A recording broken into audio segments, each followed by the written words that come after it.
Welcome to the Parent Instruction Course by Swim Lesson Club USA.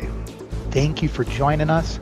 It is extremely important for you as a parent to be involved in the learn to swim process, to get your kids to swim faster than ever before, and to eliminate these drowning statistics that are just unnecessary. Enjoy this preview of our course.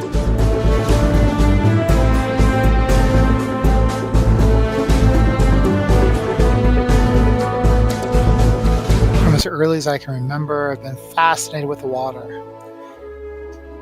and swimming. It's the most natural thing for us to do. Why can't you teach your own kids how to swim? That's what we're going to do here today. We're going to teach you how to teach your kids how to swim. Enjoy this moment together. Thanks for watching. We are teaching you, moms and dads, to be able to teach your kids to swim faster than ever before, teaching you to be as good or better than your swim instructor. That's what we're going to start today. Coming right up. Make the noise. Growl. Growl the fishes. And catch a cloud. Where's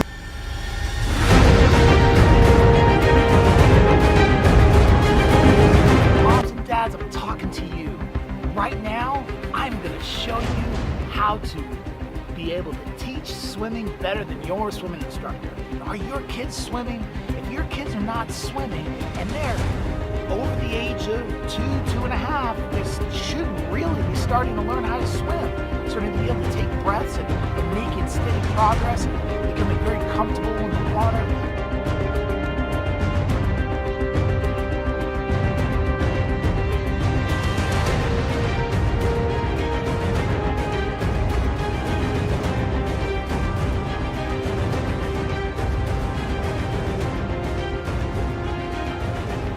What happens a lot is at the end of the summer, we just give up and we stop doing swim lessons. And we stop taking our kids to the pool. And then next year, you're going to have to start all over. And actually, it could be much harder for your cute kids to learn how to swim next year, because every year you get older, it gets harder to learn how to swim. So today, we are going to show you how to be able to teach swimming just like me. I'm going to show you my tricks. I'm going to show you how you can learn the fundamentals of what it takes to get your kids to swim and be able to coach your kids and get them to be confident in the water and be able to swim faster than ever before and be able to have athletic skills. You moms and dads, I want to empower you to be able to learn how to be a coach to your own kids and be able to connect with your kids and be able to get them to do things they never thought they could do before and to be safe in the water. Join us and be part of our movement of being the largest online swimming school in the world.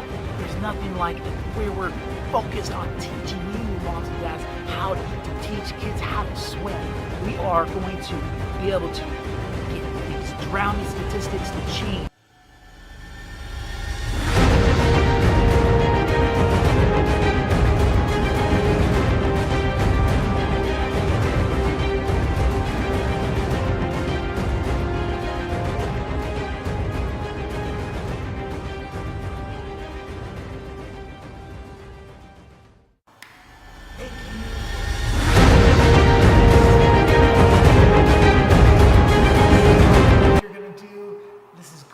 You're taking the first step to learn how to work with your kids in the water.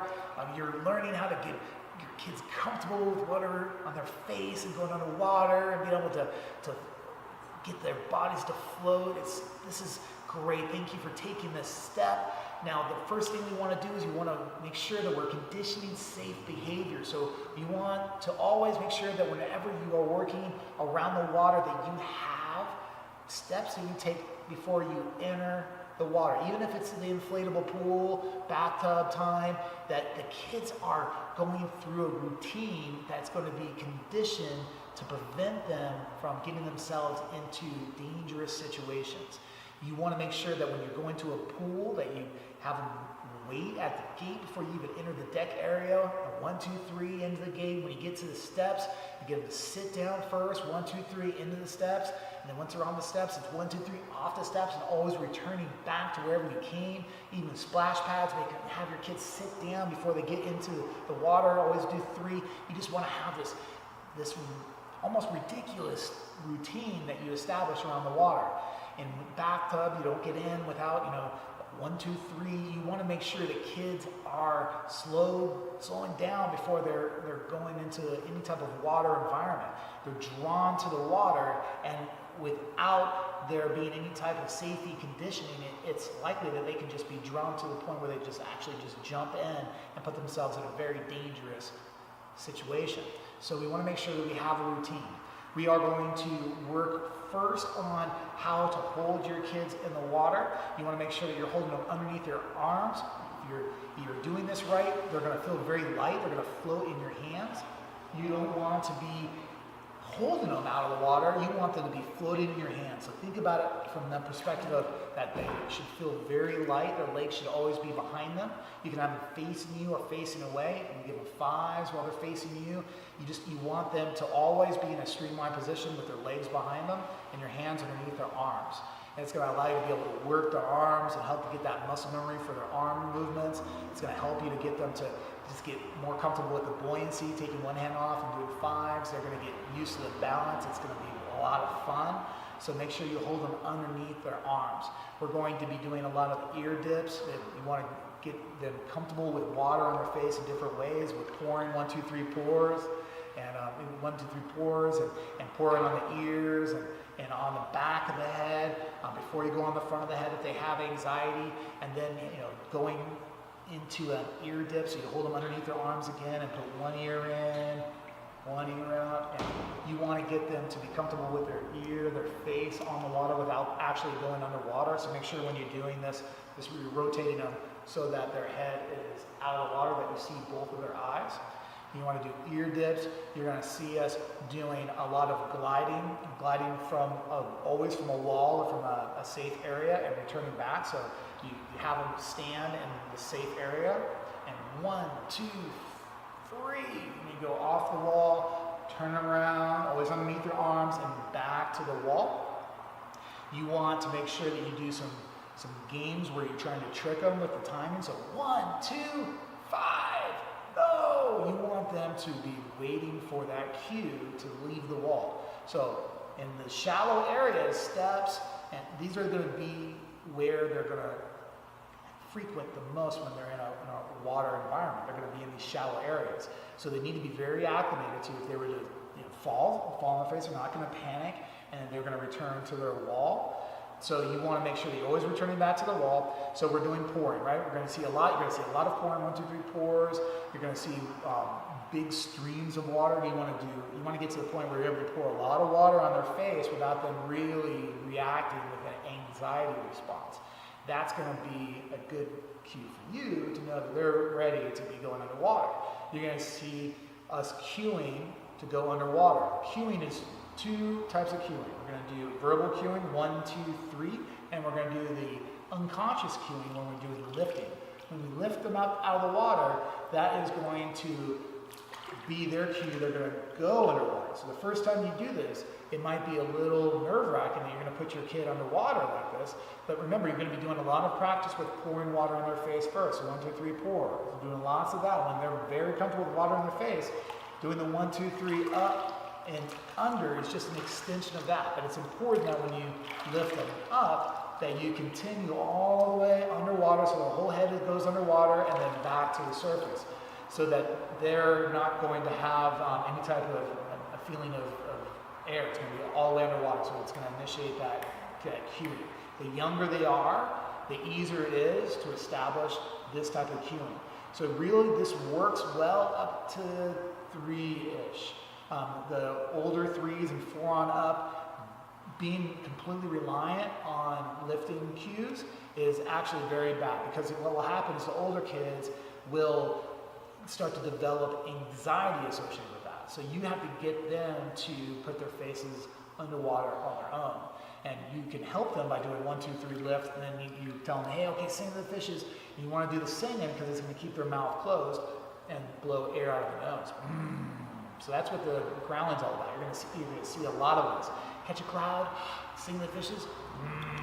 So with older kids, you want to get them to growl. With the younger kids, especially 3 and under, you are completely okay with putting them underwater with a lift after you've conditioned them with lots of water on their face, with counting to 3, 1, 2, 3, 4. You'll see many, many kids going underwater this way. So if they were to catch water when they go underwater, you just want to make sure that you have a very calm response, that you're not reacting with anxiety, which is just inside more anxiety. So you put them underwater, they catch a little bit of water, it's not a big deal. They're not going to suck in enough water that's going to be dangerous. They may suck a little water in their nose. That's why it's so important to work on their growling. Keep water out of their nose and their mouth. All right, so that's the streamline position that we're going to be working on, and then we're going to work a lot on the back. You can see on the back, when we turn them over, we're doing a cheek to cheek, and getting them to rest on your shoulder. So the key to this is making sure that you're not holding them down. Like you're getting them to relax on your shoulder or your shoulder. That's very, very important. You'll see that, and then you'll also see that we'll do a lot of wall, off the wall, turn around, and back to the wall. So those are going to be the 3 things we're going to see a lot of, and lots of explanations as well, but I wanted to be kind of a high level overview. So, all right, thank you for joining us.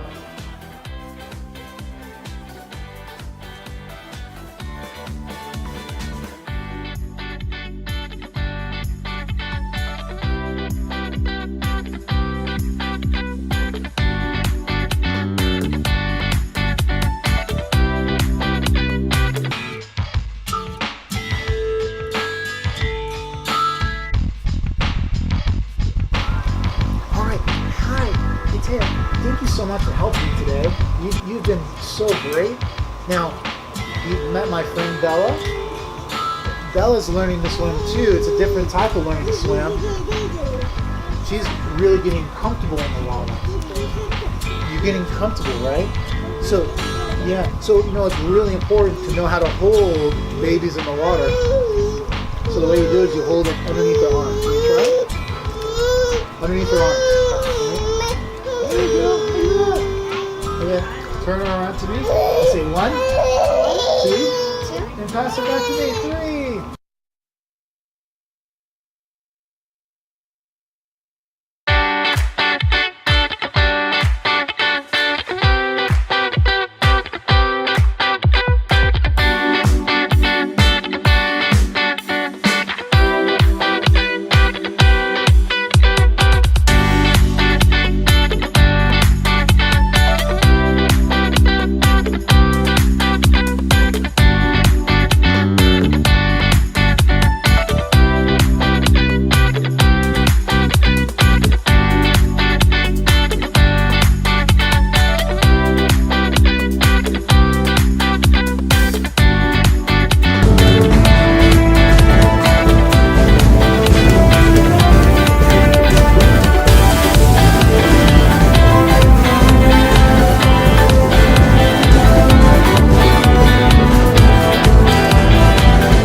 fishes.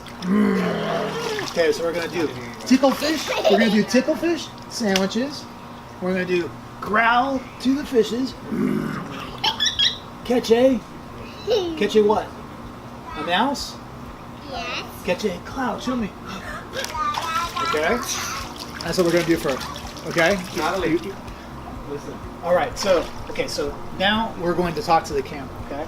So there's so many people out there that can't get their kids to be able to swim. So we're going to teach them how to swim. Will you help me, Natalie? Yes. Okay. So what we're going to do first is we're going to show everyone how do we do a glide. Gliding is the most important thing you can learn first when you're swimming, right, Natalie? It's because it allows you to be able to swim right on top of the water. So we start with. I want to get in the water. We're going to go real quick, okay? Make a tickle fish sandwich. And show me how you growl to the fishes. And show me how you catch a cloud up high. And don't forget your tickle fish sandwich. Where's your tickle fish sandwich? Okay, now put your kicks behind you. Show everyone how you tickle fish sandwich, put your arms out, do it glide. How do you do it glide? Tickle fish sandwich out here. And get your kicks behind you. Kick, Dusty. Kick. Get them behind you. And growl to the fishes. Catch a cloud up high to the sky. And growl to the fishes. Okay, now on the way back, you get to show me how you do it all by yourself, okay? Thanks for watching. We are partnering with parents to extend this message of parent involvement in the Learn to Swim process.